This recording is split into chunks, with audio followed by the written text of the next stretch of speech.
बहुत समय पहले हरे भरे पहाड़ों और गहरे जंगलों के बीच बसा एक छोटा सा गांव था।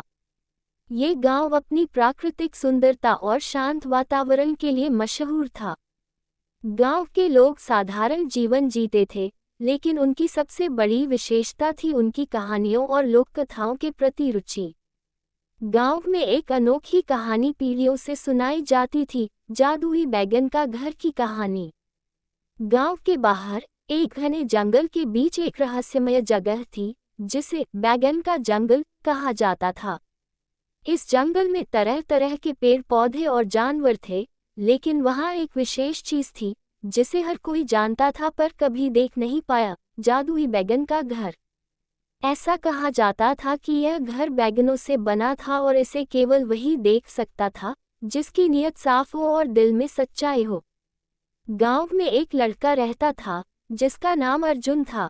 वह जिज्ञासु, मेहनती और निडर था। हालांकि वह थोड़ा नटखट भी था और हर नई चीज के पीछे भागता था। एक दिन अर्जुन ने अपने दादाजी से जादुई बैगन के घर की कहानी सुनी। दादाजी ने बताया कि यह घर इतना सुंदर है कि उसकी दीवारें चमचमाती हैं, खिड़कियां बैगनों के जाल से बनी हैं और घर के अंदर का हर कोना किसी रहस्य से भरा हुआ है। सबसे खास बात यह थी कि जो भी इस घर को देखता, उसकी जिंदगी हमेशा के लिए बदल जाती। ये सुनते ही अर्जुन के दिल में इस घर को देखने की चाह जाग उठी। वह अगले दिन सूरज उगने से पहले ही जंगल की ओर निकल पड़ा। उसके पास सिर्फ एक लाठी, एक थैला और थोड़ा सा खाना था। उसने ठान लिया था कि चाहे कुछ भी हो जाए, वह जादुई बैगन के घर का रहस्य जानकर रहेगा। जंगल में घुसते ही अर्जुन को महसूस हुआ कि यह कोई साधारण जगह नहीं थी। बड़े बड़े पेड़, अजीबोगरीब फूल और अंधेरे में चमकते पत्ते देखकर उसे थोड़ा डर भी लगा, लेकिन उसने खुद को संभाल लिया।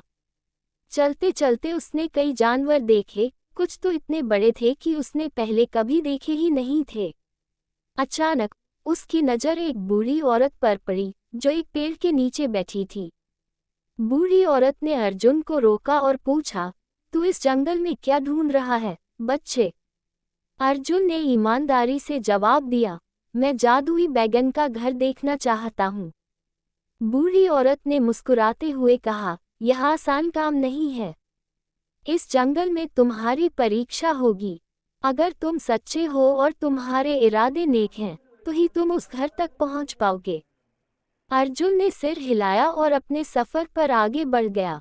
पहली परीक्षा, लालच का जाल। जंगल में कुछ दूर चलने के बाद अर्जुन को एक जगह दिखी, जहां सोने और चांदी के सिक्कों का ढेर लगा था। उसके पास से एक आवाज आई, ये धन तुम्हारे लिए है, बस इसे लेकर वापस चले जाओ। अर्जुन ने कुछ देर सोचा, लेकिन फिर कहा, मैं इस धन के लिए यहाँ नहीं आया हूँ। मुझे जादुई बैगन का घर देखना है। जैसे ही उसने ये कहा, सिक्के गायब हो गए और उसके रास्ते में एक नई पगडंडी खुल गई। दूसरी परीक्षा, डर पर काबू।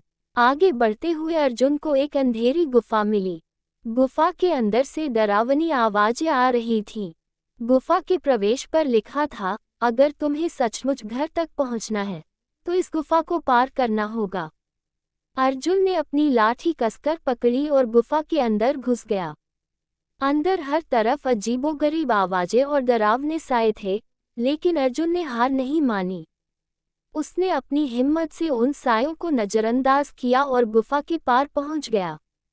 गुफा पार करने के बाद अर्जुन के सामने एक खुला मैदान था और मैदान के बीचों बीच वह अद्भुत घर था, जादुई बैगन का घर। ये घर सचमुच वैसा ही था जैसा दादाजी ने बताया था। दीवारें बैगनों की तरह चमचमा रही थीं, छत पर बैगनों की बेलें लटक रही थीं और दरवाजे पर एक बड़ा बैगन बना हुआ था। अर्जुन ने दरवाजा खटखटाया। दरवाजा खुद ही खुल गया और अंदर से एक मधुर आवाज आई, अंदर आओ अर्जुन। अर्जुन हैरान था कि घर के अंदर सब कुछ कैसे इतना जीवंत और सुंदर था। घर के बीचों बीच एक जादुई बैगन रखा था, जो चमक रहा था। आवाज आई, ये बैगन तुम्हारे प्रयासों का इनाम है। इसे लेकर जाओ और अपने गांव के लोगों की मदद करो। अर्जुन ने बैगन को उठाया और जैसे ही उसने घर से बाहर कदम रखा, वह अपने आप गांव के पास पहुंच गया। उसने देखा कि उस बैगन में अनोखी शक्ति थी। बैगन से जो भी मांगो वह मिल जाता था, लेकिन केवल नेक इरादों से। अर्जुन ने बैगन का इस्तेमाल गांव की भलाई के लिए किया। उसने भूखे लोगों को खाना, बीमारों को दवा और गरीबों को धन दिया। गांव के लोग उसकी तारीफ करने लगे।